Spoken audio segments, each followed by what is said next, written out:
Sekarang tunjukkan salahku di mana. Kalau aku salah, aku cepat bertobat. Nah, kalau kamu memang ditunjukkan kamu salah, cepat bertobat, minta ampun. Sudah minta ampun, benar Tuhan aku salah ini, aku minta ampun sekarang. Nah, sekarang kalau sudah minta ampun, berarti kamu punya kesalahan sudah diampuni. Tapi penderitaannya masih dijalani enggak?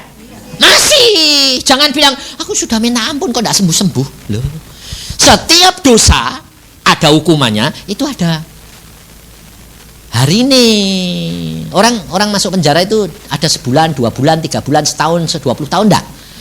Kalau dia bilang sama Pak Hakim, saya bertobat, saya landain kali enggak. Baik, sudah diampuni. Tapi terus keluar dari penjara apa? Masuk, jalani. Lah, itu hidup kekristenan juga begitu. Sudah diampuni sudah, tapi secara daging harus dijalani. Sampai kapan? Tuhan yang tahu. Kayak kue ngucap syukur, kue bertobat sungguh, nyenengkan hati Tuhan, kena gerasi. Indonesia tiap 17 Agustus ada gerasi enggak? Ada, 3 bulan. Lah, kalau kamu tiap hari nyenengkan Tuhan, sipir malaikatnya lihat, ini baik terus kok Tuhan. Gerasi kurangi. Jadi kira-kira seandainya sebulan jadi berapa? Paling-paling seminggu. Tapi dia kue gerutu terus ngomel. Jadi sebulan tambah sebulan. Kenapa? Bangsa Israel 40 hari jadi 40 tahun. Muter-muter terus sampai mati. Dan kamu harus ingat, Tuhan itu adil.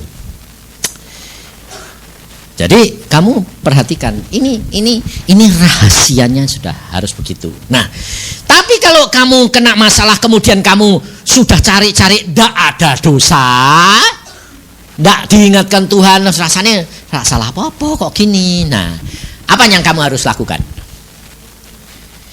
Ngomong. Oh, pasti Tuhan kau punya maksud ini. Pasti maksudmu itu luar biasa. Udah, terima kasih. Apapun yang kamu lakukan, biar. Terima, ucap syukur. Contohnya pada waktu saya sama istri saya pergi ke retreat, mau mimpin retreat. Naik mobilku Forza, mau mimpin retreat. Di stopan berhenti. Panjang berhenti, belakangku bis, depannya pick up. Ijo. Nah, ijo ya mulai mau jalan toh. Baru mau tak gas, wong belum jalan. Tahu-tahu jebret. Jadi mobil kecil Forza itu di sondol bis, HP bis mau cepat-cepat, digas mau nyerobot, kena mobil saya kecepit sama pick up di depan penyok, belakang penyok nyet. Nah, aduh, itu kira-kira darah ini naik enggak? Naik, jangan kira Pak Yusak, kamu kan hamba Tuhan, malaikat. Aku menungso, aku bilang gitu. Nah, darah saya, istri saya langsung gini, yang. Tangan saya dipegang, istri saya itu pengontrol paling baik. Yang. Aku mabet. Saya keluar, saya bilang kurang ajar. Buka. Saya keluar. Yang. Sabar yang. Oh, sabar piye yang.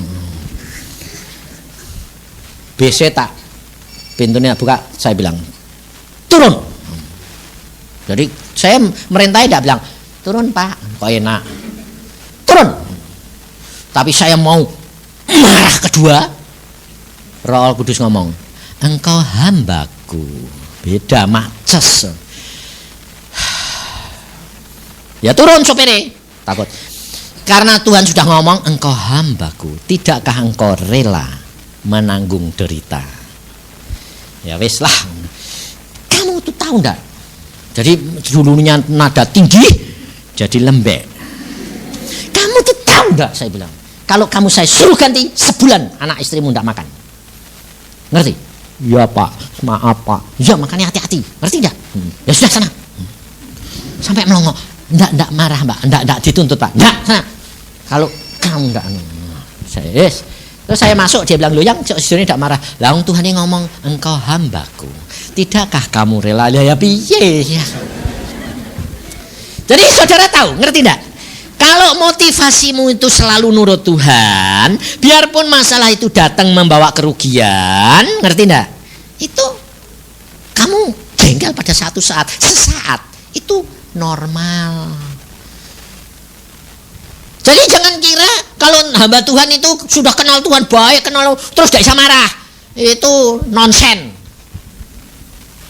Orang model kayak aku tidak bisa ngamuk lah, ngamuk. Nggak bisa saya. Jadi, tapi kalau Tuhan tuh ngomong, tidak bisa.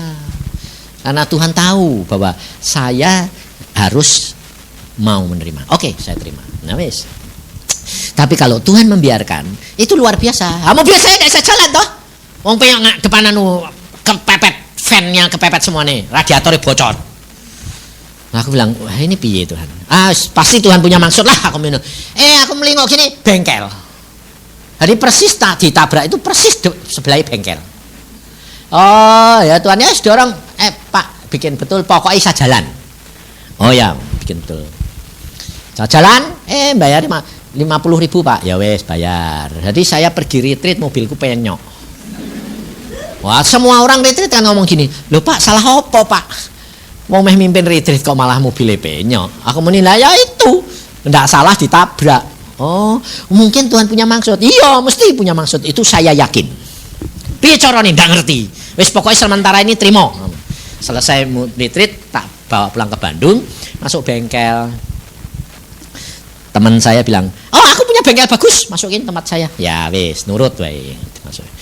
Seminggu kemudian jadi, ongkosnya 300.000. Tapi sebelum jadi sehari sebelum jadi saya ke Jakarta, ada orang ngasih amplop saya khusus, aneh dah. Untuk ongkos perbaikan mobil 300.000. Wah, aku tak buka, wah pas. Aku bilang, wah Tuhan itu luar biasa. Ya wes dah. Nah, tak bawa pulang. Besok saya ngambil bawa uang amplop ini 300.000. Yang teman saya bilang, oh gue gak usah bayar. Wes tak bayar. Kira-kira kalau saudara bilang apa?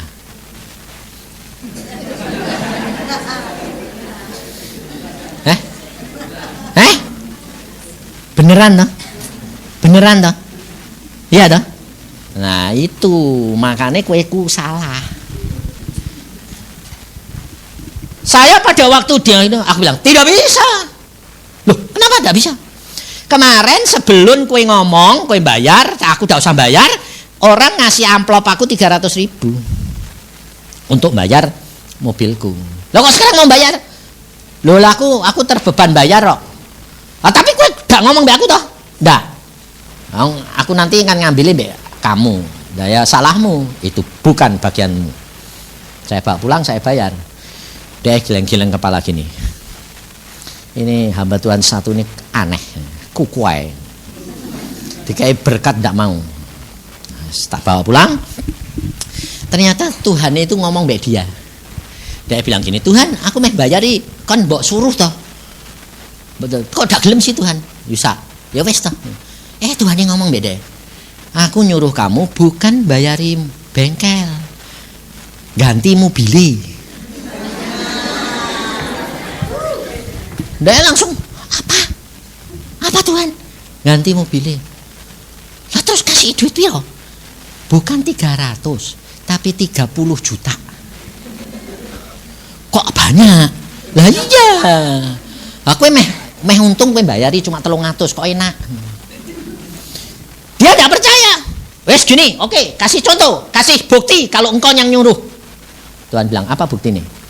Aku mau pagi-pagi datang ke rumah Yusa jam 6 pagi. Tapi saya minta bukti yang bukai depan itu Yusa. Sebab dia tahu rumahku bertingkat, aku tidurnya di atas. Jadi tidak mungkin deh aku pagi-pagi turun bukai. Kan ada pembantu nih.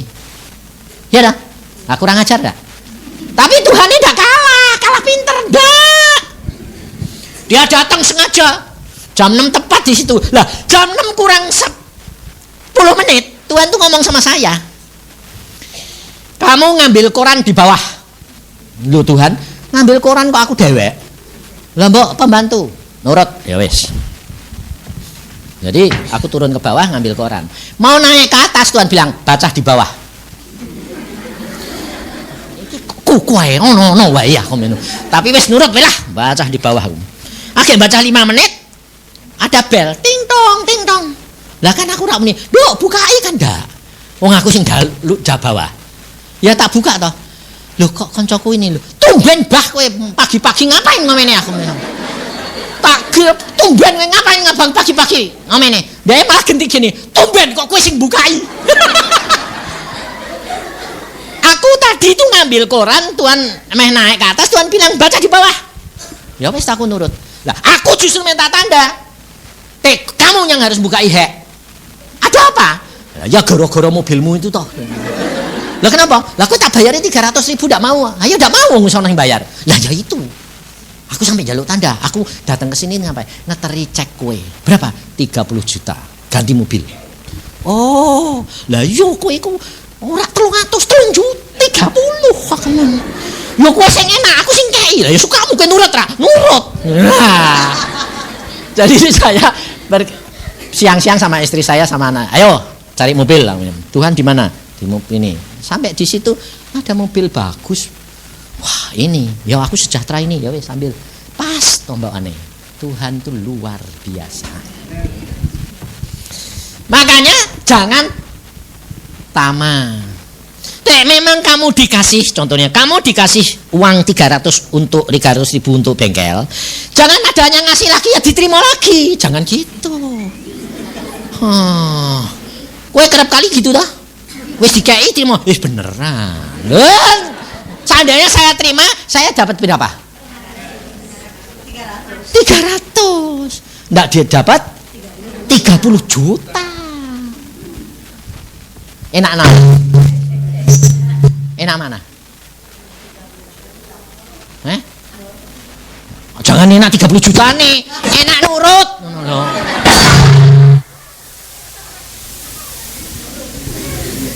Enak itu enak. Saudara tahu enggak? Nurut itu enak. Jangan pakai pikiran. Selama kamu pakai pikiranmu, Tuhannya terhambat tindakannya. Ngerti? Karena kalau kamu percaya Tuhan dan nurut, itu tandanya orang percaya sungguh-sungguh. Nah, hidup percaya sungguh-sungguh itu penyerahan. Nah, nurut Tuhan berarti kasih.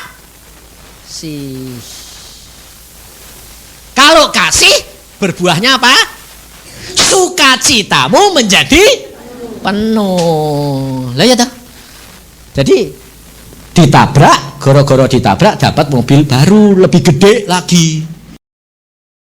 Maka dari itu saudara, hidup kekristenan itu kamu perhatikan, hidup di dalam kasih. Kasih itu nuruti perintah. Jadi di dalam masalah apa? Jangan ngomel dulu, jangan protes dulu, jangan tanya mbak Tuhan. Makanya saya mempunyai satu resep. Dalam segala perkara berlatih. Latihannya bagaimana? Bicara sama Roh Allah Kudus. Sebab Roh Allah Kudus ada di dalam hatimu. Ngomong. Apa ngomong? Memang saya dikritik, dicela. Wah, apa ngomong segala sesuatu kok ngomong? Kok sepertinya anak kecil tidak bisa ngerjain dewek. Aku bilang, kita berkata kalau kamu tidak seperti anak kecil, kamu tidak akan masuk dalam kerajaan surga. Ya dah? Nah, anak kecil itu segala-gala tanya enggak? Mama, ini piye, gitu dah. Nah ya sudah, aku bilang. Lah aku mbek Roh Kudus ya gitu kok. Segala-gala tanya, piye Tuhan entuk ora entuk ya wis meneng ae, mlaku wae. Tapi di situ Tuhan melatih segala perkara. Kalau kamu bertanya, kamu akan menjadi peka, ngerti, dan kamu dekat kepadaku. Sehingga saya kalau di mobil, kalau diem itu kadang-kadang ngomong dewek. Anakku dari kecil-kecil itu kalau sudah melikut mobil kadang-kadang lho papa ngomong mbek apa? Mbek Tuhan. Oh lah kok ngomong dewek kenapa sih Pak? Lah memangnya Tuhan ini ndone jero hatiku kok, aku bilang aku ngomong-ngomong kok. Oh jadi mesti gitu Pak? Iya tidak gitu. Kowe nyopir kowe agak kesusahan mbek Tuhan tolong. Lah Tuhannya bilang ada apa-apa rak ngajak ngomong. Ya ada kesulitan agak gembor-gembor. Ya Tuhan ini rasain. Aku ndak, aku nyopir ngomong, Tuhan engkau tahu lo ya, aku nyopir ini lo, apa yang akan terjadi di sana, engkau tahu. Kau sendiri yang nuntun aku. Jadi ada apa-apa, ya ben, terserah. Saudara tahu, saya mau lari cepat sekalipun mesti ngomong, pelan ngomong. Tuhan ini kok sepi sih, tak lari ya Tuhan. Ya Tuhan ini meneng aja. Loh, oh Tuhan, tora. Ya Tuhan, damai sejahtera, ya Melayu. Kalau saya sudah lari, jenenge Tuhan bilang lari, lari saya, benar-benar lari. Apalagi mobil saya yang baru ini kan Gelen, yang anu 6 silinder, stiloke wis 200. Istri saya kalau sudah 180, yang wis 180, ora apa-apa ra. Wong tuane muni oke lah, mabur. Jadi saudara, hidup dengan Tuhan kalau kamu ngalami sendiri, semuanya diatur oleh Dia. Nah, sampai di Solo, saya sedang khotbah gini loh, ada tangan ngacung gini. Ini di Solo ini, dokter umum, Pak Yusa, tanya, saya tidak setuju, hamba Tuhan kok ngebut. Nah aku muni, aku ngebut tanya Tuhan. Terus jawabannya bi, tunjuki di Alkitab ada ndak? Ada enggak?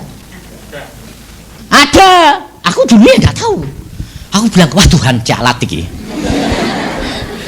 Aku meni jalat iki Tuhan, piye iki ditakoni. Tuhan bilang ada. Aku kalau nyuruh, kalau aku sudah oke itu Alkitabiah. Lah nduk iki. Kitab raja-raja. Oh yo. Aku bilang, dia bilang, Pak Yusa, kalau memang itu setuju Tuhan, ada buktinya di Alkitab. Aku bilang, piye Tuhan? Ada. Dia bilang ada. Di mana buktiin? Di kitab raja-raja. Buka. Nah, aku sekarang aja tidak apal, tapi pada waktu itu wong Tuhan ngomong. Ceritanya gini. Jadi nanti gali anak dewe. Atau mau sekarang? Kowe iki yang main nakal. Ora percaya. Kitab raja-raja di mana pada waktu Elia di atas Gunung Karmel. Cariin sana. Nah, itu pintar itu. 1 Raja-Raja 18 ayat 46. Ayo baca ya. Tetapi kuasa Tuhan berlaku atas Elia, ia mengikat pinggangnya dan berlari mendahului Ahab sampai ke jalan yang menuju Jezreel. Ahab itu naik kereta loh, turun dari Gunung Karmel. Waktu Elia bilang, hujan segera turun, kamu lari, naik kereta, pergi ke Jezreel. Nah, Ahab sudah turun dulu naik kereta. Demikian dia naik ke atas, doa, lihat tapak tangan sudah ada awan, dia bilang pasti turun. Sebentar gelap, Elia mengikat pinggangnya, turun dari puncak gunung, lari mendahului Ahab sampai ke Jezreel. Ngebutnya kayak apa? Ahab raja naik kuda, naik kereta. Elia orang tua loh, turun keri tapi cepet deh. Kira-kira kamu di atas gunung, turun dari gunung wani Melayu? Pasti gelundung. Elia ndak, lebih cepat. Ahab disalib. Ngebut ndak? Ada ndak? Boleh ndak? Kalau Tuhan boleh. Jangan lalu bilang, Pak Yusa boleh, aku yang ngebut, mati nanti. Nggak boleh. Jadi apa yang saya saksikan itu kamu ambil adalah bagaimana berkomunikasi dengan Tuhan. Jangan ngebutnya ditiru. Tapi itu Yusa itu nama Yusa itu waktu anu ya muni aku niru kowe nibut aku ning kamar aku menu. Enggak boleh aku menu. Tanya Tuhan, kalau Tuhan oke. Sebab saya berjalan dengan Tuhan itu luar biasa. Segala sesuatu diatur. Waktu saya pernah sekali waktu sama istri anak saya mau ngebut, aku bilang Tuhan tak lari ya, karena anak-anak yang minta, Pak ngebut sih Pak. Aku bilang nanti sih tak sembahyang. Nah orang anak-anak itu melihat tindakan orang tua. Jadi dari anak kecil, Denny, Semi, Iin, dari kecil dia lihat orang tuanya hidup dengan Tuhan secara nyata. Dia bilang, "Pak, lari cepet yuk. Nanti saya sembayang." Sembayangnya piye, Pak? Ya kondo mbek Tuhan Roh Kudus, ini anak-anak minta ngebut entuk rak. Tuhan ini ngomong, "Jangan ngebut, jalan pelan-pelan saja." Aku bilang, "Enggak boleh," sama Tuhan. "Ada apa?" "Enggak tahu. Cuma nurut." "Ya wis, buktino nanti." "Kenapa tidak boleh lari?" Nah, saya cuma lari 90, mau 100 Tuhan bilang turunin. Ya, pokoknya tidak boleh lebih dari 100 Tuhan bilang. Ya wis. 90 sampai Bogor. Sampai di Bogor di tol itu kempos bane.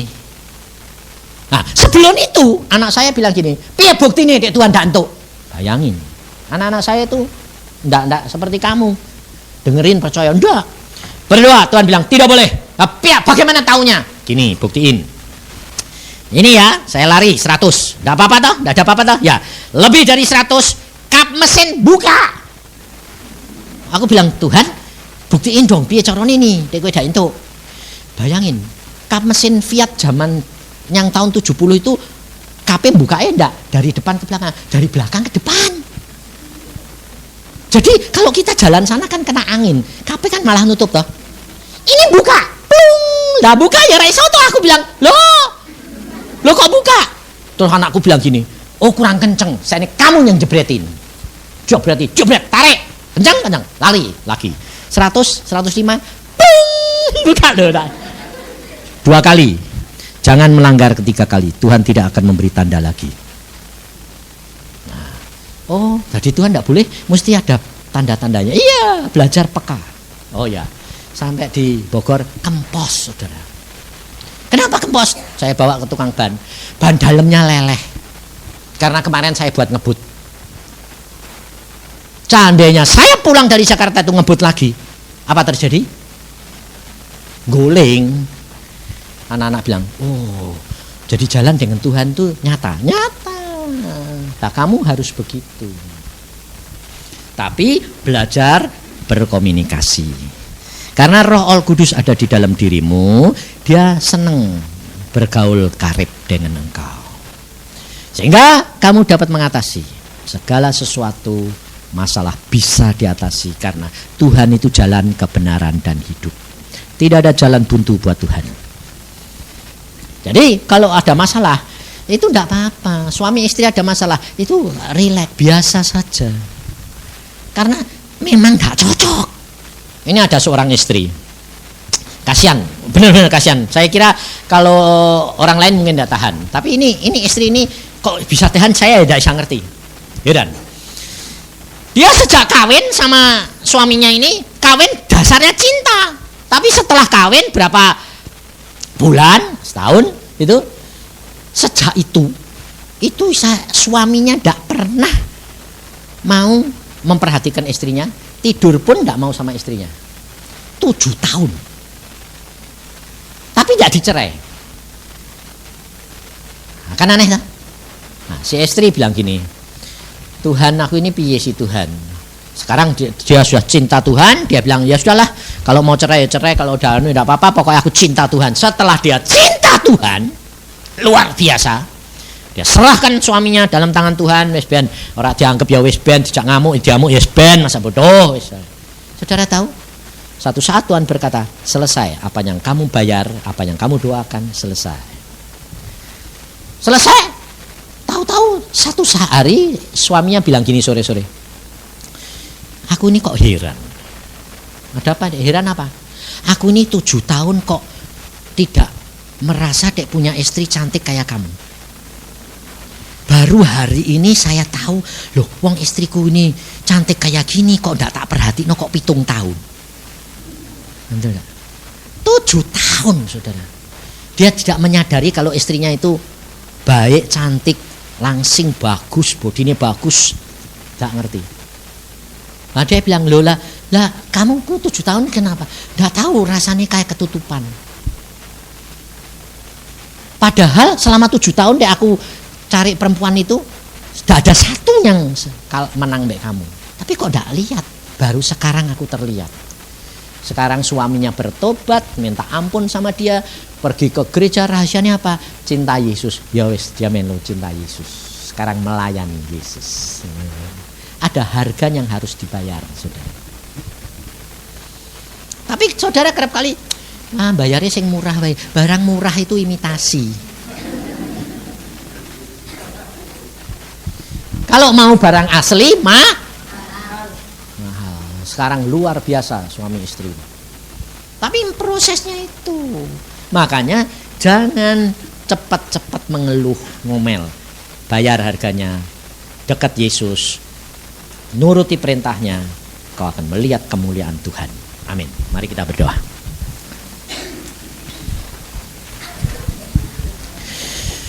Tuhan Yesus, firman-Mu sudah hamba sampaikan bahwa Engkau berpesan bahwa anak-anak-Mu harus menuruti perintah daripada-Mu karena Engkau menghendaki kasih ini.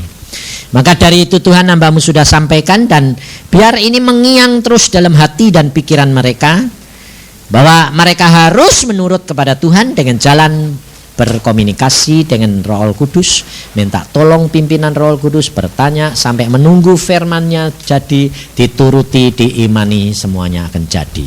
Karena Tuhan menetapkan langkah-langkah kami. Dan Tuhan akan membuat yang terbaik buat kami. Dan Tuhan tidak pernah membiarkan kami terus-menerus hidup dalam kesukaran maupun penderitaan. Ada masanya semuanya dibayar lunas. Karena Tuhan mengasihi kami. Terima kasih akan kasih sayang-Mu. Dan buat kami mengerti semuanya ini karena anugerah-Mu. Dalam nama Tuhan Yesus kami mengucap syukur dan percaya. Amin. Ini ada beberapa pertanyaan, saya akan bacakan dan jawab. Tapi kalau saudara-saudara yang mau pulang boleh, karena tidak diharuskan ya. Kan biasanya yang kepinginan yang tanya. Saya pernah mendengar dari anak Pak Yusa, Daniel, bahwa setiap anak Tuhan mempunyai sebutan yang berbeda. Misalnya sahabat Tuhan, pangeran Allah, Soko Guru, anak kesayangan Roh Kudus, dan lain-lain. Pertanyaan saya, apakah seorang anak Tuhan dapat memiliki lebih dari satu sebutan? Ini kok lucu-lucu ya. Saudara, kalau sampai Tuhan itu menyebut kamu sahabatku, hambaku, yang ku kasihi, itu adalah level. Ngerti? Jadi apa level ya? Tingkatan pengenalanmu, keakrabanmu dengan Tuhan. Jadi bisa enggak satu orang punya sebutan lebih? Bisa. Dan itu kerap kali saya ngalami begini. Pertama kali saya kenal Tuhan secara pribadi, selalu Tuhan berkata, engkau hambaku. Nah, jadi saya selalu kalau berdoa, kalau ngomong selalu aku tidak berani bilang aku anakmu, tidak berani. Nah, sehingga satu saat kalau saya berdoa, istri saya dulu tidak pernah berani sembahyang aku hambamu. Selalu dia bilang aku anakmu. Aku bilang, kenapa kamu kalau berdoa kok tidak pernah bilang kamu hamba, aku anak.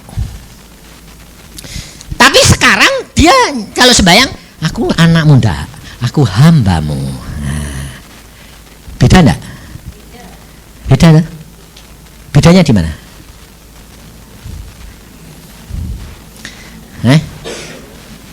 Tinggi mana anak sama hamba? Tinggi anak toh? Tapi kalau kamu tidak tahu pada waktu kamu disebut hamba, itu karena ketidakkerendahan hatimu. Ngerti? Kita mengenal kepada Tuhan, tambah lama harus tambah rendah hati, tambah kecil Tuhannya tambah besar. Makanya perhatikan apa yang saya pernah katakan, tingkatan pengenalan akan Tuhan itu begini. Pertama kali kamu bertobat, kamu diangkat anak oleh Tuhan. Anak sah atau anak angkat? Anak sah, tapi anak angkat kamu sama Tuhan Yesus sama enggak? Beda. Tuhan Yesus anak sahnya Tuhan Allah. Tapi saudara anak angkat. Jadi anak angkat kok sombongnya setengah mati. Merasane aku anak, kowe hamba. Makanya kerap kali anak angkat itu sok melawan orang tua. Ngerti? Tingkatan kekristenan begini, saya diajari Tuhan. Pertama kali kamu bertobat, kamu adalah anak. Setelah kamu bertobat beberapa lama, dididik oleh Tuhan menjadi seorang pelayan. Ya dah? Pelayan. Mulai belajar melayani anakmu kecilan, mulai belajar melayani. Kalau kamu sudah lulus menjadi seorang pelayan, dididik sama Tuhan menjadi seorang hamba. Jadi direndahkan lagi. Kalau kamu sudah lulus jadi seorang hamba, dididik Tuhan menjadi budak belian. Makanya ini di dalam Alkitab ada tulisannya toh, kamu sudah dibeli dengan harga tunai. Kamu bukan milik kamu sendiri lagi. Nah, kalau nanti kamu sudah jadi budak belian, sudah merasa tidak punya apa-apa, segala-gala haknya Tuhan, satu saat Tuhan ngomong apa? Engkau sahabatku.